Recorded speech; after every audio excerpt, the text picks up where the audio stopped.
शर्मा बड़े ही एम्बिशियस आदमी थे।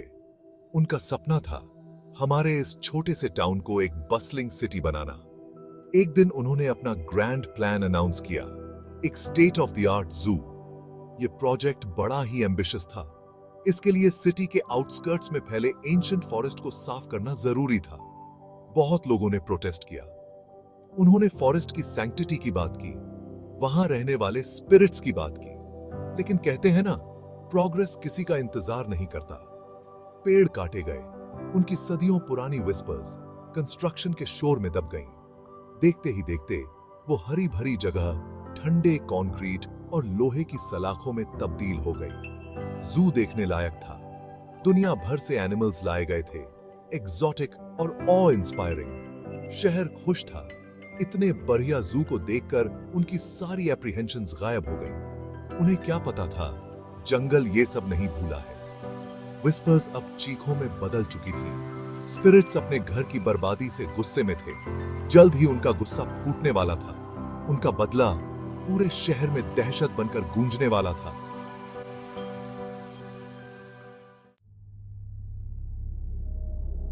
सबसे पहले जू कीपर्स ने नोटिस किया, जानवर जो आमतौर पर डोसाइल और प्लेफुल रहते थे, अब एजिटेटेड रहने लगे थे। शेर बेचैनी से इधर उधर टहलते, उनकी दहाड़ रात में गूंजती रहती। बंदर जो कभी मिस्चीवस और प्लेफुल हुआ करते थे, अब डर के मारे दुबके रहते। उनकी आंखें दहशत से भरी हुई थीं। शुरू शुरू में इसे एनिमल्स का नए माहौल में एडजस्ट करना माना गया, पर यह अजीब बिहेवियर बढ़ता ही गया। रात में अजीब अजीब आवाजें आती, सूखे पत्तों की सरसराहट जहां पत्ते ही नहीं थे, बिना शरीर वाली ग्राउल्स और रोर्स जिन्हें सुनकर कीपर्स की रूह कांप जाती। हवा में डर घुला हुआ था, मॉनसून की उमस भरी हवा से भी ज्यादा घना। वो जू जो कभी सिटी की प्रोग्रेस का सिंबल था, अब एक अजीब सन्नाटे में डूबा हुआ था, जिसे सिर्फ एनिमल्स के डिस्ट्रेस क्राइज ही तोड़ते थे। जैसे जैसे दिन हफ्तों में बदलते गए, हालात बदतर होते गए। कीपर्स ने रात में इनक्लोजर्स के बीच शैडोवी फिगर्स को घूमते देखा। जानवर और ज्यादा एजिटेटेड हो गए। उनका बिहेवियर और ज्यादा एरेटिक और अनप्रिडिक्टेबल होता गया। रॉयल बंगाल टाइगर, जो कि शांत पावर का प्रतीक माना जाता है, वो भी डर के मारे दुबक जाता, किसी बच्चे की तरह विम्पर करता।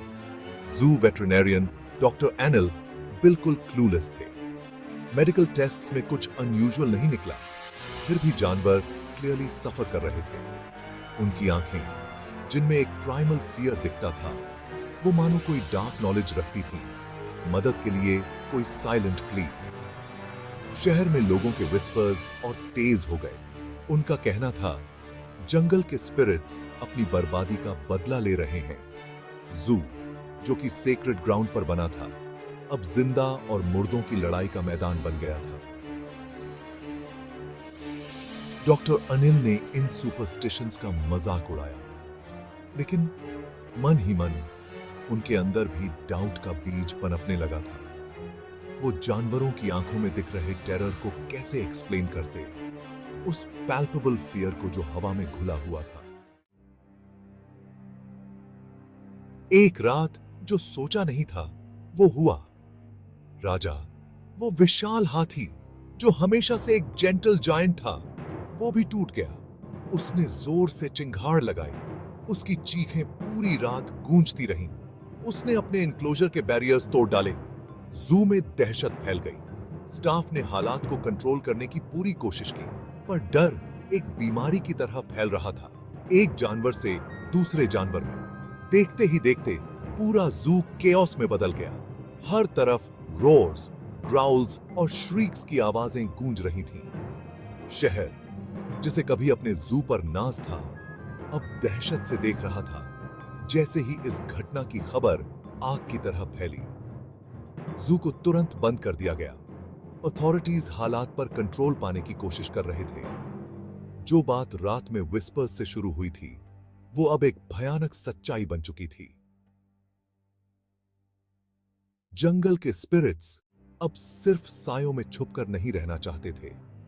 वो अपनी मौजूदगी का एहसास करा रहे थे, अपना गुस्सा उस शहर पर उतार रहे थे जिसने उनके साथ गलत किया था। शहर दहशत में जी रहा था। पत्तों की हर सरसराहट, चांदनी से बनी हर परछाई दहशत का कारण बन गई थी। मां बाप अपने बच्चों को घर में रखते थे, रात होते ही सड़कें वीरान हो जाती थीं। जू, जो कभी गर्व का प्रतीक था, अब एक भूतिया नजारा बन चुका था। लोगों का कहना था कि उन्होंने उसके खाली मैदानों में शैडोई फिगर्स को घूमते देखा है। जानवर जो अपने इनक्लोजर्स में बंद थे, पागलपन की हद तक पहुंच चुके थे। उनकी दर्द भरी चीखें रात में गूंजती रहती थीं। मेयर शर्मा, जिनका ड्रीम प्रोजेक्ट अब एक नाइटमेयर बन चुका था, पूरी तरह से हार चुके थे।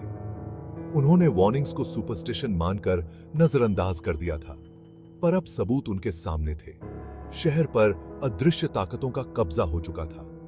हार कर वो उस इंसान के पास गए जिसने उनकी विजन को चैलेंज करने की हिम्मत की थी। गांव के बुजुर्ग माहेश्वरी। सिर्फ वही जंगल के रहस्यों को जानते थे, उन स्पिरिट्स की भाषा को समझते थे जिन्होंने शहर को बंदी बना लिया था। बुजुर्ग महिला ने उनकी बात सुनी। उनके झुर्रियों वाले चेहरे पर दुख और एक अजीब संतुष्टि का भाव था। मैंने तुम्हें चेतावनी दी थी, उन्होंने अपनी बूढ़ी आवाज में कहा, पर तुमने शांति से ज्यादा तरक्की को चुना।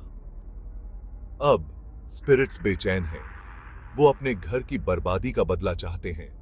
उन्होंने एक एंशिएंट रिचुअल के बारे में बताया, एक ऐसा तरीका जिससे स्पिरिट्स को शांत किया जा सकता था, उनकी माफी मांगी जा सकती थी। ये एक खतरनाक जुआ था, बहुत रिस्क भरा, पर जब शहर बर्बादी की कगार पर खड़ा था तो यही एकमात्र मौका था।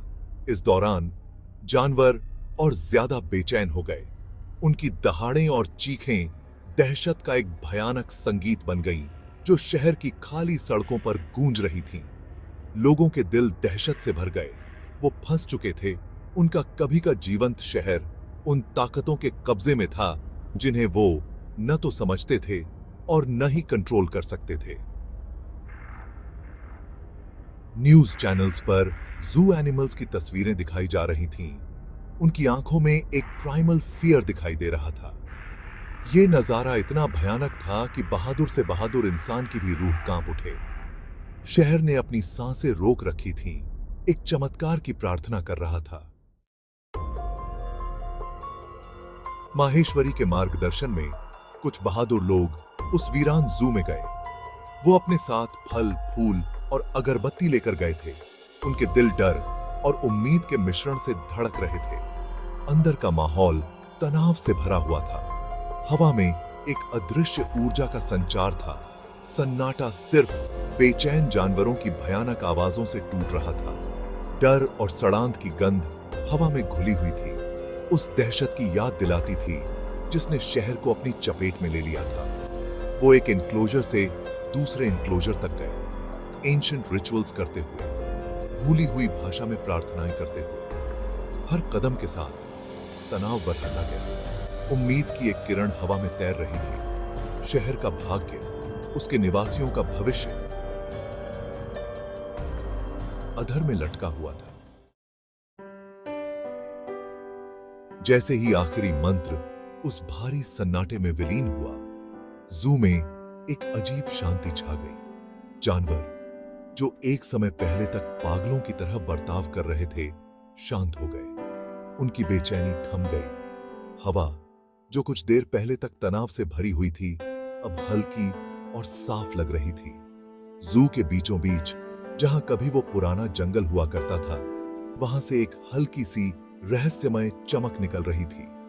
जैसे ही वो लोग संभल कर आगे बढ़े, उन्होंने उन्हें देख लिया। वो स्पेक्ट्रल फिगर्स जो गर्मी की लहरों की तरह शिमर कर रहे थे। उनका आकार चांदनी में धुएं की तरह बदल रहा था। ये जंगल के स्पिरिट्स थे। उनकी आंखें एक गहरे दुहक से जल रही थीं। उनका रूप असीम शक्ति का आभामंडल बिखेर रहा था। वो शहर की प्लीज सुनने, उनका फैसला सुनाने आए थे। माहेश्वरी आगे बढ़ी। उनकी आवाज उनके कमजोर शरीर के बावजूद आश्चर्यजनक रूप से मजबूत थी। उन्होंने शहर के पछतावे की बात की, उस बर्बादी के लिए उनके रिमोर्स की बात की जो उन्होंने जंगल पर ढाई थी। उन्होंने प्रायश्चित करने की, अपनी गलतियों से सीखने की इच्छा जताई। स्पिरिट्स ने उनकी बात सुनी। उनका अलौकिक रूप उनके शब्दों पर प्रतिक्रिया स्वरूप बदलता रहा। हवा में एक अदृश्य ऊर्जा का संचार था, एक ऐसा तनाव जिसने सभी को जकड़ रखा था। अंत में उनमें से एक आकृति जो दूसरों की तुलना में लंबी और स्पष्ट थी, आगे बढ़ी। उसने अपना हाथ उठाया और ऊर्जा की एक लहर पूरे जू में फैल गई। स्पेक्ट्रल फिगर्स धीरे धीरे गायब होने लगी, चांदनी में विलीन होती गई। जानवर हिलने डुलने लगे। उनकी आंखों में अब दहशत नहीं थी, बल्कि डर और सम्मान का एक अजीब मिश्रण था। स्पिरिट्स चले गए थे। उन्होंने शहर की प्लीज सुन ली थी। उनका रिमोर्स महसूस कर लिया था। श्राप हटा लिया गया था, पर उनके द्वारा किए गए अत्याचार के निशान बाकी थे, प्रकृति के साथ छेड़छाड़ करने की कीमत की याद दिलाते हुए। उस जू को फिर कभी नहीं खोला गया। वो शहर की मूर्खता की निशानी बनकर रह गया। उस दिन की याद दिलाता रहा जब उन्होंने जंगल के स्पिरिट्स को नाराज किया था। जानवरों को दूसरी जगह शिफ्ट कर दिया गया। कुछ को उनके प्राकृतिक आवास में वापस भेज दिया, तो कुछ को शहर की सीमाओं से दूर अभयारण्यों में रखा गया। धीरे धीरे जिंदगी पटरी पर लौट आई, पर शहर बदल चुका था। इस अनुभव ने उन्हें विनम्र बना दिया था। उन्हें एक ऐसा सबक सिखाया था जिसे वो कभी नहीं भूलेंगे। उन्होंने सीखा था कि तरक्की की एक कीमत होती है, और कभी-कभी वो कीमत बहुत बड़ी होती है। जंगल हालांकि घायल था, लेकिन ठीक होने लगा था। नए पेड़ उगने लगे, उस जमीन पर अपना हक्यू जताते हुए जो कभी उनकी थी। फुसफुसाहटें वापस आ गईं।